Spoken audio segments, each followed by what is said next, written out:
Never cause monkey balls we adore. I want to talk about the competition for a second, Al. Huh? I want to talk about the competition. What competition? Who do you see as your competition? Nobody. Nobody?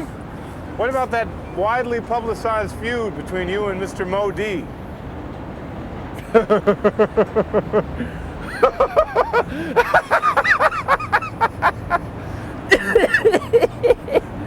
You have no comment? No, I'm not arrogant. What it is, let me explain something to you. When you don't have any money and you walk into a place and you know you look confident and proud, you're confident and proud. When you walk into a place and you got more than $1 in your pocket, you're arrogant if you're confident and proud. So in other words, when you're broke, you're confident. When you're rich, you're arrogant. What about MC Hammer?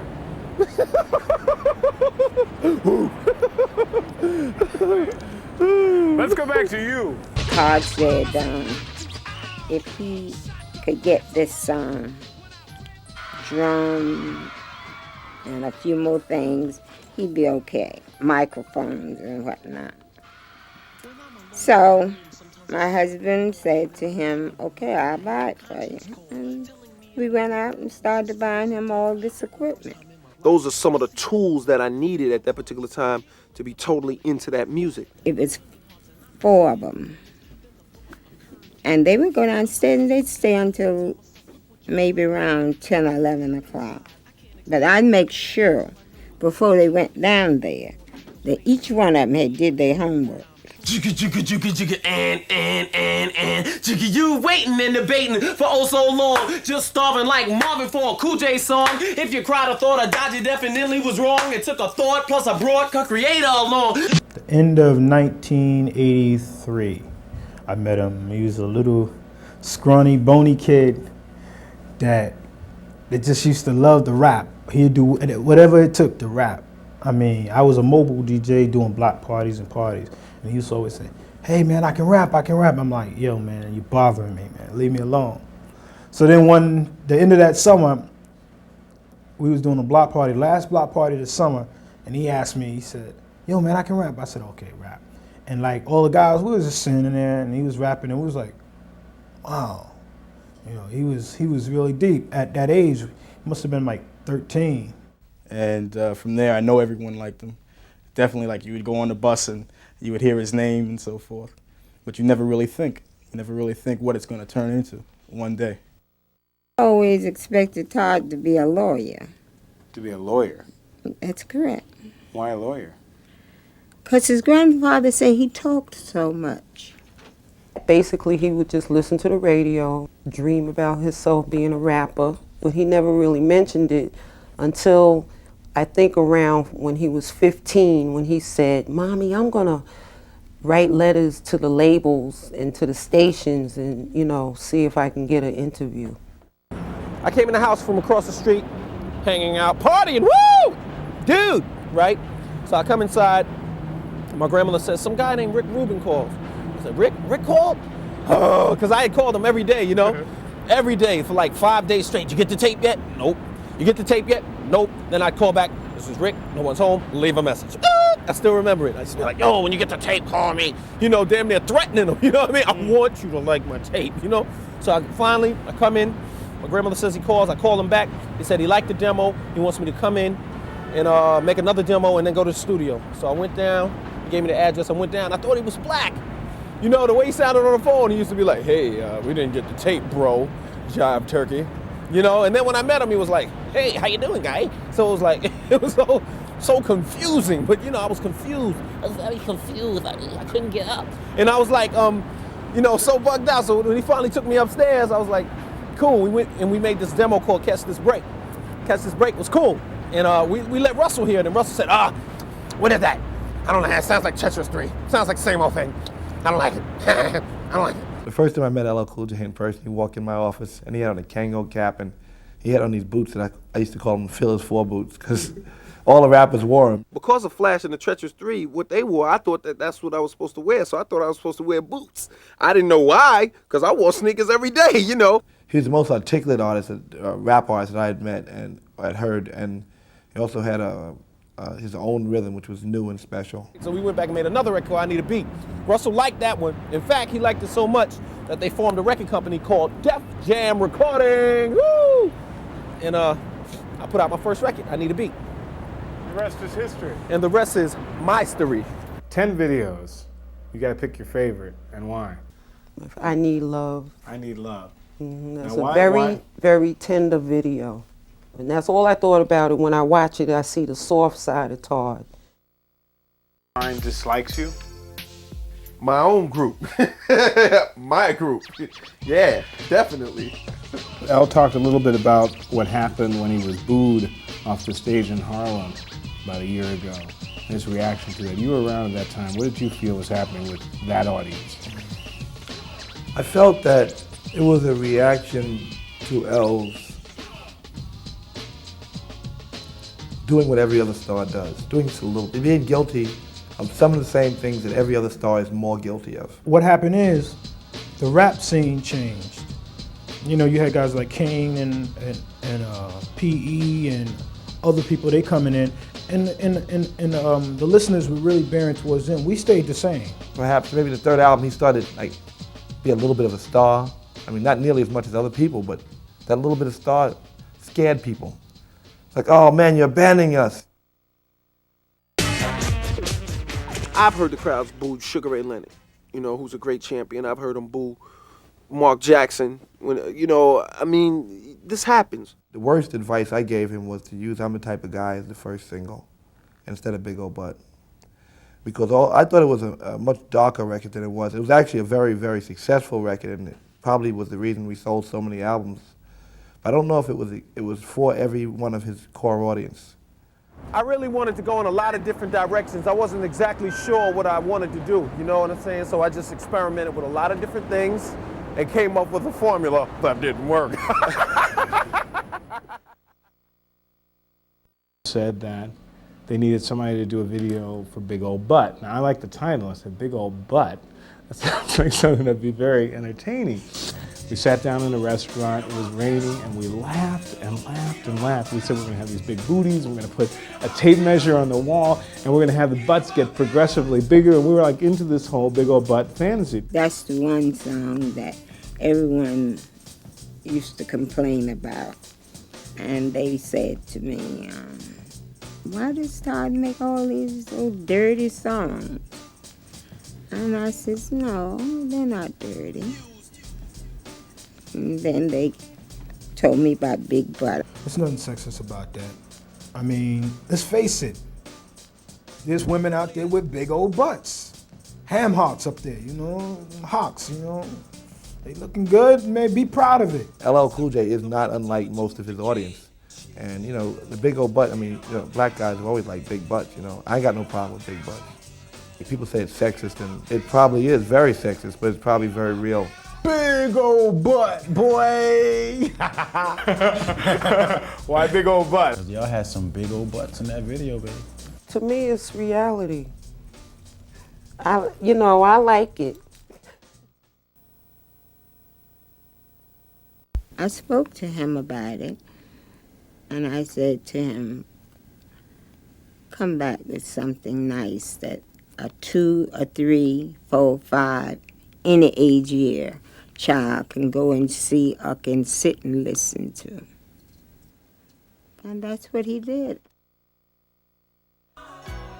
The biggest example of him doing what he wants to do against my will was Jinglin' Baby, which is a video I was really not interested in doing. Jinglin' Baby was more real. That's more like what LL is about. He's calling me at home in Chicago saying, I got to do one more video and it has to be out before Christmas. I said, well, it's like Thanksgiving now. How's the video going to be out before Christmas? When you watch the Jinglin' Baby video, you can get a feel of what I'm about as far as having fun and stuff like that. And so I heard the record and I hated the record. I thought the record was bad. I said, now I got to do a video because LL's convinced me to do it because I like LL. That's bad. And then just like a week later, they said, we're not doing that version of it, we're doing this version of it. And they totally remixed it. Marley Marl completely remixed the song, and it was just like a slam and dance song. We scratched all the old tracks.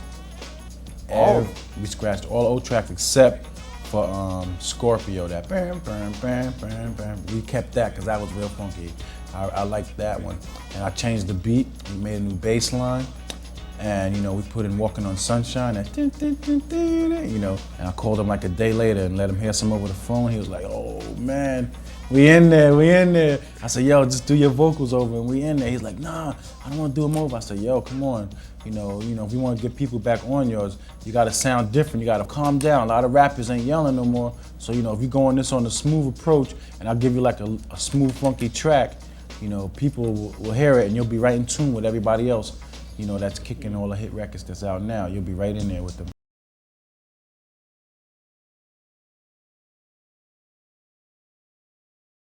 Motel Holiday Inn. If your girl start acting up, then you take her friend. Skip that. What can I say? Can't fit them all inside my OJ. Just take half, bust them out, get the rest of my G so you shock the house.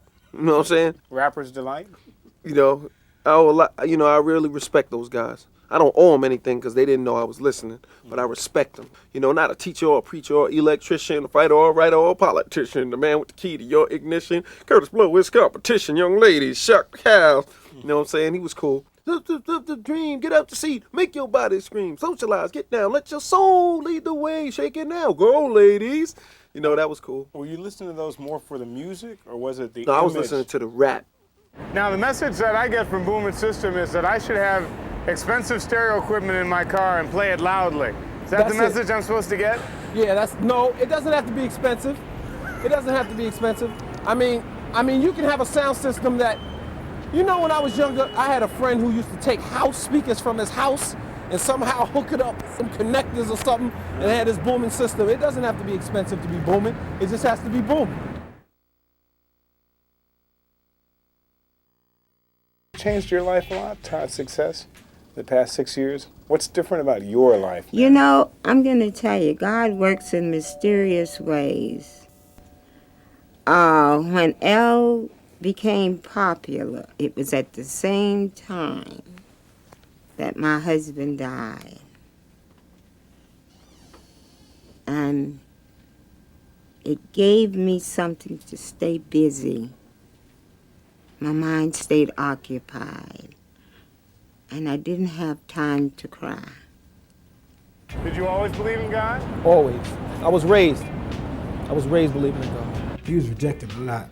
But faith and the will of God, you know, somebody saw it and said, hey, we'll give you a shot. And that was Russell and Rick, who saw the talent that he had. I just make my music for everybody. I guess it appeals to, of course, you know, young black kids of America, and then the young white kids of America, and the young Chinese kids of America, the young Indonesian kids of America.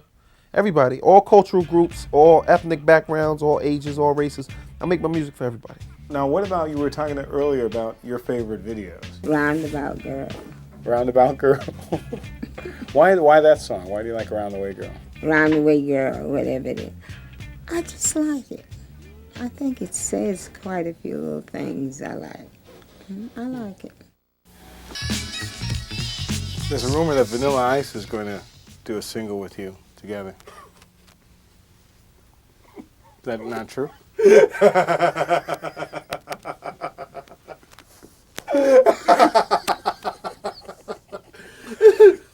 Jingle-ling, baby. Jingle-ling, baby. Todd's influences, his grandmother and his mother were very, very close to him, and he still is very close to them. I mean, even though he's a big star and the rest of me, I think he still goes like some nights and sleeps in his grandmother's basement. My bed over here, here's my TV, my set, here's even my Sensonic drums over there. I got a beatbox over there, and all the radio stations are gonna play LL Cool J records from now on. When you remove yourself and you live in a plastic bubble, when you try to come out of the bubble, people are like, what are you doing here? But see, I never went nowhere. I just make records. Now, the title, Mama Said Knock You Out. Do you know where that comes from? Oh yes, and that song, it's a couple of rappers that was on the TV. And we looked at that one day and I said, shoot, why don't you go out and show them something? Go out and knock them out. It's going to be like Rocky and like Raging Bull. You're going to be in a boxing ring and you're going to really box real opponents. And Lior, who is one of LL's managers, calls up and says, LL ain't boxing. He's not boxing nobody. What do you mean he's in the ring boxing somebody? I'm not putting a multi-platinum artist in the room to be punching people and people to be punching him. But then something happened. I said, what if we got rid of everybody? I mean, if it can't be what I wanted it to be, this huge extravaganza, what if it was nothing? What if it was just LL and a microphone in this empty black ring, and then later on we might have some punches just to go with the soundtrack. We might punch some people in the face. And when I did that video, I meant it. I meant what I said. Mama said knock you out. Now watch me knock you out. Upstairs saying something like, Mama said knock you out! And my grandmother just, Todd, get up here and take out that garbage. You're like, damn. But why would you put that in the video? Because I just want people to see what it's like. You know, I'm not embarrassed. I love my grandmother, and I love my mother, and I love my family. And I want people to see what I go through. This is very important to life, all right? This is my life's blood, but it's not my life's blood. I love my grandmother. You do anything to really get it done the way he wants to do it. I'm sure that you'll sell our records, all right? I have faith that you will sell all our records, and it'll be the most incredible thing I've ever seen, all right? Thank you. All right? Sell records, please. You don't think over the past 6 years you've changed? Not at all. Don't litter. It's cool.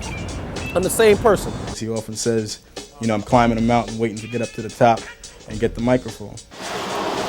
This shit is death. You must buy this, you must sell this. I think L is 12 years old. Everyone thinks he's 22, but I don't think he's 22. I think he's 12. You know, I got 10 records on my album. It's a strong LP, not an EP, not a PP. It's an LP, all right? Do you consider him a friend of yours, LL Cool J? That's my son. You're a friend. No, I'm not disappointed that he isn't a lawyer because he can still be a lawyer if he chooses to. He's 22 years old. He's a young man. He can always go back. I just want to show people that you can dress the way you want, choose your words as you see fit. You don't always have to be grammatically correct, yet you don't have to be illegal. You don't have to do crimes. You know, you can respect your mother and have respect for others at the same time. Tina got a big old butt. I know I told you I'd be true, but Tina got a big old butt, so I'm leaving you.